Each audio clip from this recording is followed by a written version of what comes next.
Hello dear students. Today again I am with you with the class 8th topic direct and indirect variation, and in this video we are going to talk about the indirect variation. In the previous video already I have told you what is the direct variation and indirect variation. Again I am revising it. Basically when the two variables are connected, here variables, how these variables will come? They will come from the situation.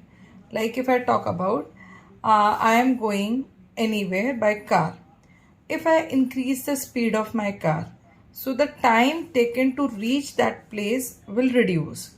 So what I have done, increasing of speed, so time is decreasing. So one variable is speed, another variable is time. So when the two variables are connected in such a way that when one variable increases, another decreases, and vice versa. That means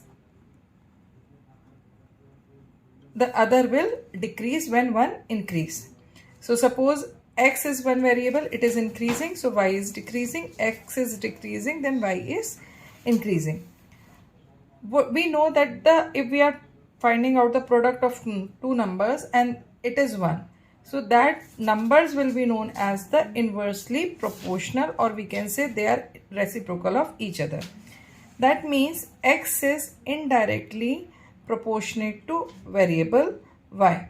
So I will write x is indirectly proportional to y. When I remove this proportionality sign, so it will be replaced by a constant. So the value of this constant is k equals to xy, where this k is known as constant of indirect variation and its value is always positive, right? So this was the basic concept behind the indirect variation. Here we are going to use this particular formula for the coefficient, for the constant of coefficient. And if there are two variables, so they are changing values. Like if I say speed, so one variable I will assign with speed.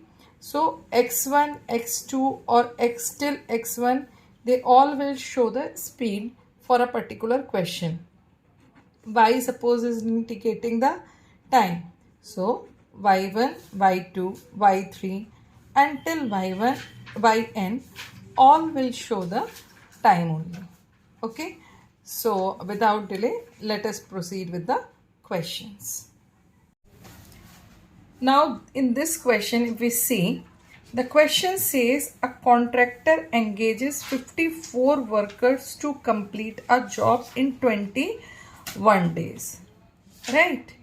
He wants to complete, but what is the two things we are having? One is worker and another is days. So do one thing, write down worker and days. So assign one variable with worker and assign one variable with days. Now what he says, 54 workers to complete a work in 21 days, right? After working for 3 days, he found that he would get the work completed in 21 days if he does not increase the number of workers. That means that these 54 workers will able to complete this work in 28 days. Okay, but one has to complete, the contractor has to complete the work in 21 days, and he came to know after seeing the speed of this 54 workers after 3 days. So it is very important to understand the language of it, right? So here the 54 workers can do the work in 21 days. Now after passing the 3 days, how many days are left? 18 days. So for the 18 days, how many workers he has to engage, that we need to find out. So I hope the question is clear. Now here you can see that this is the indirect variation. So write down that it is an indirect variation. Solution presentation is very much important thing. So don't forget the basic things to write. Okay, so x1 y1 equals to x2 y2. Very simple thing is this. If indirect variation is there, then multiply both the variables. If direct variation is there, then divide both the variables. Okay, in that way you can find out the question easily. Now here 54 workers multiplied by 28 and x2 will be multiplied with 18.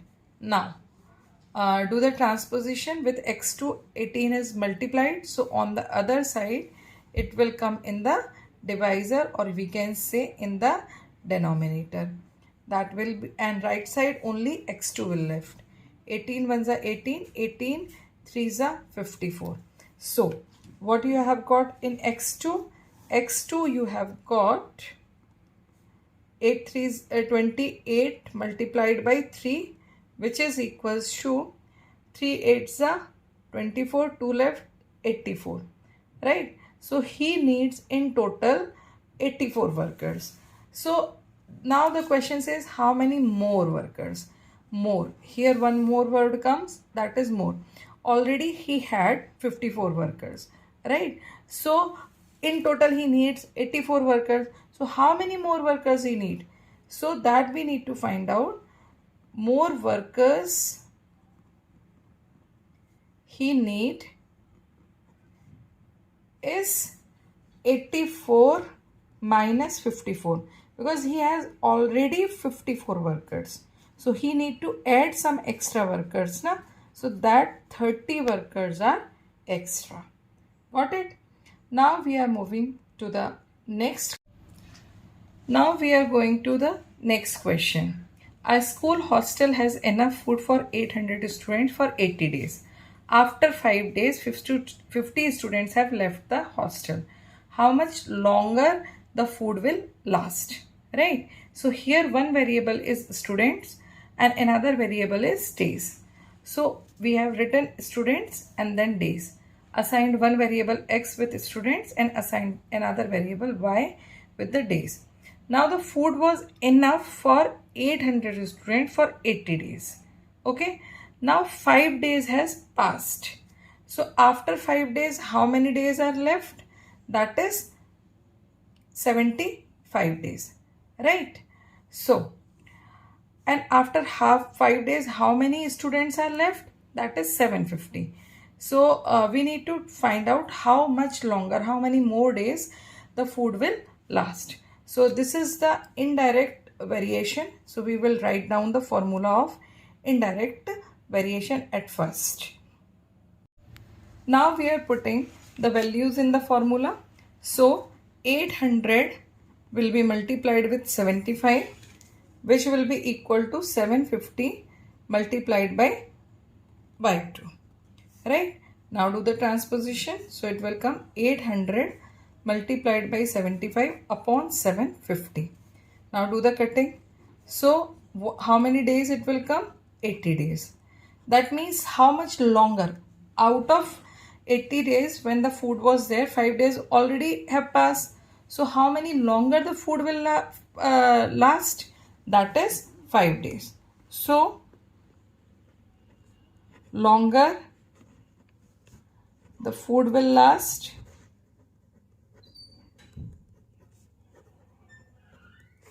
equals to 80 minus 75, that is 5 days more.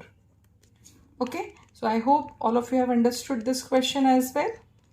Now moving to the next, a little simpler question of the exercise. A school has 8 periods a day, each of 45 minutes. So here what are the two variables we have? One is period and another is minutes. So assign one variable with periods x and assign another variable with days, minutes. So how many periods are there? 8 periods for 45 minutes, right? Now, how long would each period be if school has 9 periods? If 9 periods is there, and assuming that the school time period is same, so obviously the timing for the period will reduce. So this is the indirect variation. So write down indirect variation. In this solution, it is very much necessary to write and present each and everything clearly so that the checker could understand what the concept you have used and how you have applied. It also gives your understanding to the question. So it's better to develop a habit of writing the solution properly. In between, I guess all of you have understood how these steps have come. Now cut this. How many minutes you are getting? That each period will be of 40 minutes. Right? So each period will be of 40 minutes. So I guess all have understood how the indirect variation work and how you can apply it. Till then, keep practicing and keep liking my channel. Don't forget to subscribe it with your friends as well as share with your friends. Till then, good luck.